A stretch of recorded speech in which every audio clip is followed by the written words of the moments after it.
All right, welcome. In just the next few minutes, we're going to break down the ultimate strategy to absolutely crush one of India's toughest engineering exams, GATE for Electronics and Communication. Let's dive right in. So, you did it. You put in all those years. You've got that engineering degree in hand. But what's next, right? What's that one big move that's going to launch your career into the stratosphere? Well, for thousands and thousands of graduates, the answer is just one exam. GATE. And believe me, it's not just another test, it's a total game changer. Okay, so let's get into it. Why is this exam, the Graduate Aptitude Tests in Engineering, such a huge deal? I mean, what doors does it actually unlock for you? Think of a great GATE score as your golden ticket. Seriously, it's what gets you into postgraduate programs like MTech or even a direct PhD at the absolute best institutes in the country. Yeah, we're talking about the IITs and the NITs. But it's not just about more school. It's also the fast track to those super secure, super stable, and highly respected government jobs. All right, so we get why it's important. Now, the big question is, how do you actually crack this thing? Well, it all starts with understanding the blueprint of the exam itself. Let's take a look under the hood here. You get 3 hours, 65 questions, total of 100 marks. Now, the questions come in 3 main flavors. You've got your standard MCQs, then MSQs, where, and this is tricky, more than one answer could be right, and finally, NATs, where you punch in a number. And here's the kicker you have to remember. MCQs have negative marking, so just guessing wildly, yeah, that can seriously backfire. Okay, let's be real. When you first look at the ECE syllabus, it can feel like you're standing at the bottom of Mount Everest. It is massive. But here's the secret. You're not supposed to climb the whole thing at once. It's all about finding the smartest, most efficient path to the summit. I mean, look at this list. It covers literally the entire spectrum of ECE. You've got the foundational stuff, like networks and signals and systems, all the way up to the heavy hitters, like communications and electromagnetics. It's a lot. It's a huge amount of ground to cover, for sure. And that's the whole point, isn't it? With a syllabus this big, you just can't treat every single subject the same.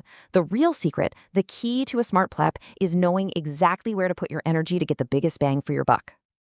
And this is where we get smart about it. When you actually look at the data from past papers, you see the average marks for each subject, and it becomes crystal clear really fast. Not all subjects are created equal, not even close. So look at this. This right here is the heart of our strategy: engineering mathematics, communication, and analog electronics. Just these 3 subjects, just these 3, consistently make up a massive chunk of your total score. If you can nail these, you are building an incredibly strong foundation for a top rank. So let me say it again, because this is probably the most important thing you'll hear. Focusing on these high-weighted subjects isn't just a good idea, it is the core of a winning GATE strategy. It's what separates the people who do well from the people who get top ranks. Okay, so we've got our priority list. We know what to study, but what do the questions actually feel like on exam day? It's one thing to know the theory, but the real challenge is applying it under pressure. Check this out. This is a perfect example. You get a circuit diagram and a question that, on the surface, seems pretty simple, but it's designed to test a core concept, like the superposition theorem, in a really clever way. See, the trick isn't just remembering the formula. It's about knowing exactly how and when to apply it in a messy, real-world-looking circuit.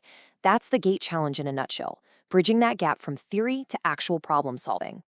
And the struggle isn't always just with the questions. I mean, look at this post from a student forum. Sometimes it's technical glitches, the stress of just filling out the application, and all the other stuff that comes with such a high-stakes exam. It's a mental marathon, not just an academic sprint. All right, so we've broken it all down. We've seen the strategy, the challenges. So what's the game plan? Let's boil everything we've talked about down to a simple, actionable path forward. Here it is, your 3-step path to success. Super simple. Step 1, know the blueprint. Really get a feel for the exam pattern, the types of questions, the timing. Step 2, prioritize by weightage. Like we said, focus your precious study time on the big ones: maths, communications, and analog. And finally, step 3, practice, and then practice some more. There is absolutely no substitute for grinding through those previous year's question papers.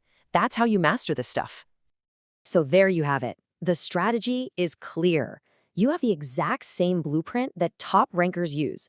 The path is all laid out for you. Really, there's only one question left to ask.